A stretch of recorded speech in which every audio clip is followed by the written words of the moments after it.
सोमवार जाजपुर रोड आदर्श थाना अंतर्गत मिलिटारी छक निकट में परित्यक्त दुकान घरे जड़े पूजक गला काटी निर्मम हत्या करा जायतिला। मृतक जनक हेले दशरथपुर थाना अंतर्गत कटिया विभूतिपुर ग्रामर विघ्नेश्वर षडंगी बोली जमापड़ी। हत्याकांडर खबर पाई जाजपुर रोड पुलिस घटनास्थल में पहुंची तदंत करते मृत पूजक देह को जबत कर दानगदी डाक्तरखाना को शव व्यवच्छेद निमंते पठाई। यह हत्याकांडर मुख्य आसामी नुआगांर संजय नाथ को पुलिस गिरफ्त कर जाजपुर रोड कोर्ट को पठाई। पुलिस केस नंबर से 15/25 रे एक मामला हत्या रुजु करिछि।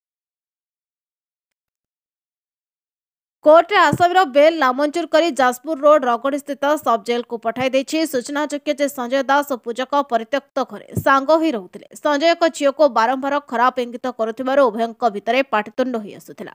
रविवार रात्रि उभयंक मध्य पाटितुंड होइतिला। संजय क्रोधित होई मारणास्त्र साहाय्य तार गला को काटी देइतिला। सकाळु खबर पाई पुलिस घटनास्थल को जाई रक्त जुडुबुडु अवस्था पूजकर मृतदेह उद्धार करथिला। जाजपुर रोड थाना अधिकारी उपेंद्र कुमार प्रधान प्रत्यक्ष तत्वावधान तदंत करा जायछि।